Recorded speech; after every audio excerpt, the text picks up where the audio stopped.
And then we get trendsetter, the steel cage match, which is obviously the meat of it, in Seth Rollins and CM Punk. A lot of people love this matchup, especially if you saw Revolution.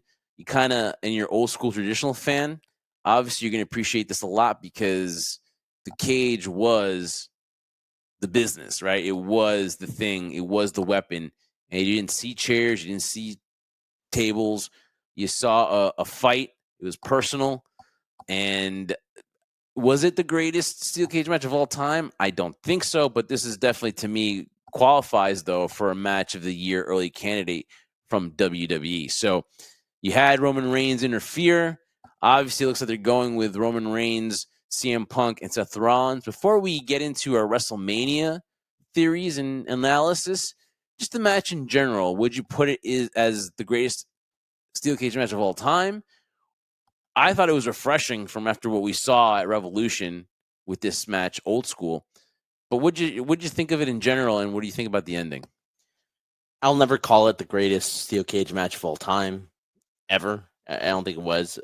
From a standpoint, it was a good match. The refreshing part of it was just the psychology of it as well. The main character in this whole thing, although it's the story of these two guys that have hatred for each other in CM Punk and Seth Rollins, and how much hatred and the history and all that stuff that build up towards this match, right? The steel cage was the main character in all this. Like you said, there were no steel chairs. There was no, parts of the cage that broke off that could be used as weapons. It was just basically kept in the cage, and that's what the psychology was. So sometimes simplicity is what people enjoy most because, like you said, sometimes it's a little bit refreshing.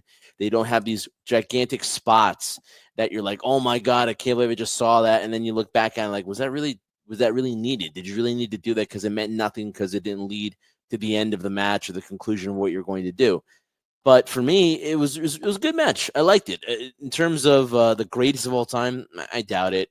I like how the story's building because, like you said, we can give our WrestleMania hypothesis of what's going to happen.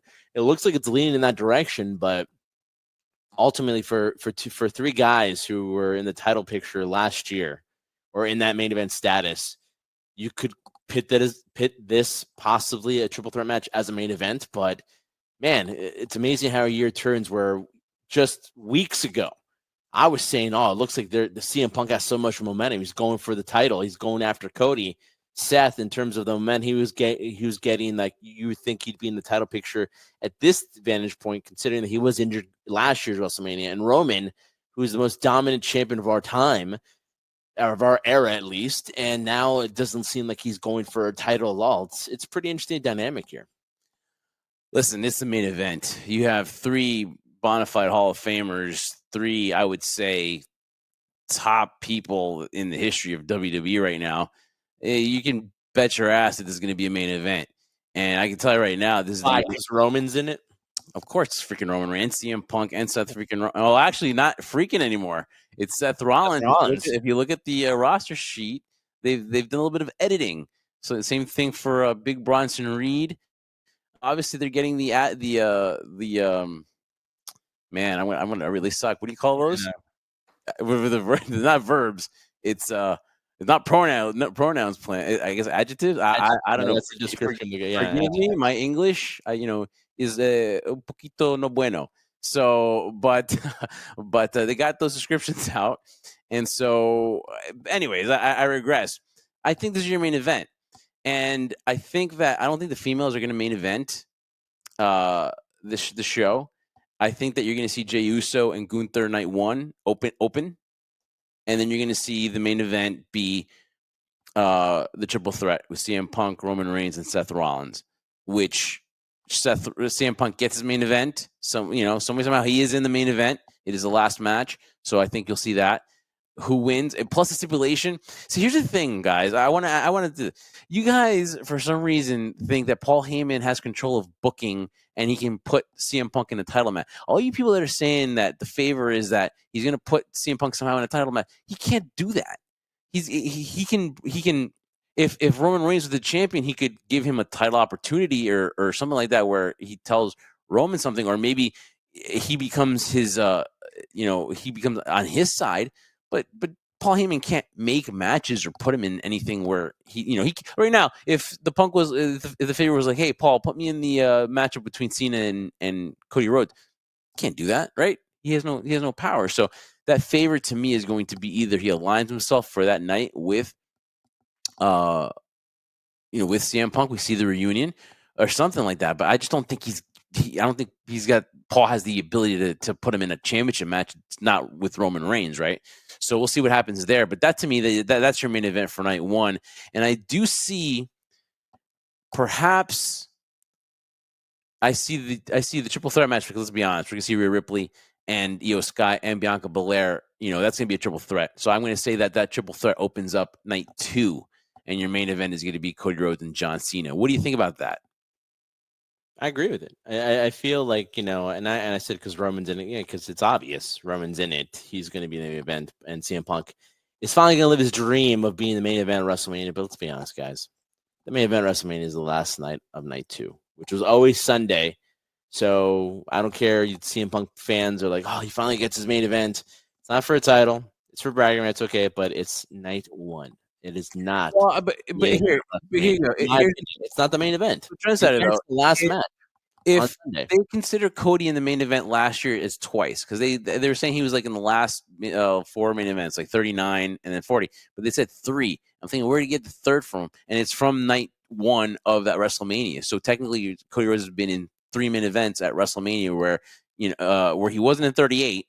So obviously they're using that night 1. So hey, listen, technically, if you want to take the technical, I don't believe it's a main event either. But you have 2 nights to WrestleMania, and that is your main event. So each night does have a main event. So we got to give Phil a little bit of credit there, Trendsetter, even though you obviously don't want to give him any whatsoever. So how am I supposed to give Phil Brooks credit, Jeff, when you just admitted yourself that you don't consider WrestleMania night 1 as the main event as well? So you're agreeing with me, basically, saying that, okay, from a number standpoint, yeah, Cody Rhodes at this point could have 20 main events if he's main eventing night 1 and night 2. But to me, the main event's always been, because before guys, stating my age here, WrestleMania used to be one night back in my day. And that night was a Sunday, and the last match of that card was your main event. Didn't have to be for the title. Again, I'm not saying title championship matches. It's a different debate. The last match of the card is the main event because that's what the card's built off of. I'm not saying in this because it's a different dynamic of a night 1 and night 2. Now it's a 2-night event, right? They've completely taken the formula of Wrestle Kingdom in Japan and have made it even bigger. Credit to WWE for doing that, right? So, touche. But at this point, it is not the main event. Cody was part of the main event of a storyline. Okay, I get it. I understand that. But he was the main event of WrestleMania 40 on Sunday night. So that's all I'm saying here. Listen, I've given Phil Brooks, CM Punk his flowers, Jeff. You cannot talk about his longevity, man. Talk about, like, ever since the injury, they've put him in cages. They put him in hell in cells and elimination chambers. And he's walked out of it healthy. So let's, there's a month and a half before Mania.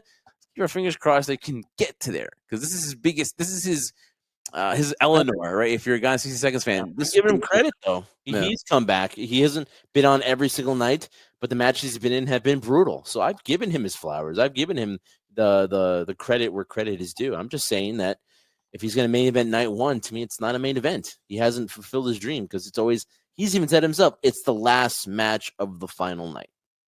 And of course, CM Punk has also said that, hey, now that it doesn't bother him so much, and he realizes that there are multiple nights of WrestleMania. Although if in AEW, he wouldn't have, you wouldn't have believed that as an excuse. But there you go. So obviously that's what I see. If guys, I actually, this is a great question to you. Is the main event still considered to you the Sunday, or now do you break it down Saturday and Sunday? So that's a great question to ask you. So put a comment below here. When the episode airs, do you believe that WrestleMania has only one main event, and that's being Sunday, or now do you break it down into 2 nights, a main event on Saturday and Sunday? So there's 2 main events now for WrestleMania. Obviously, they're building it that way. Like our old school asses, we believe that there's only one night, one WrestleMania, and that's a Sunday. So we're dating ourselves, but we'll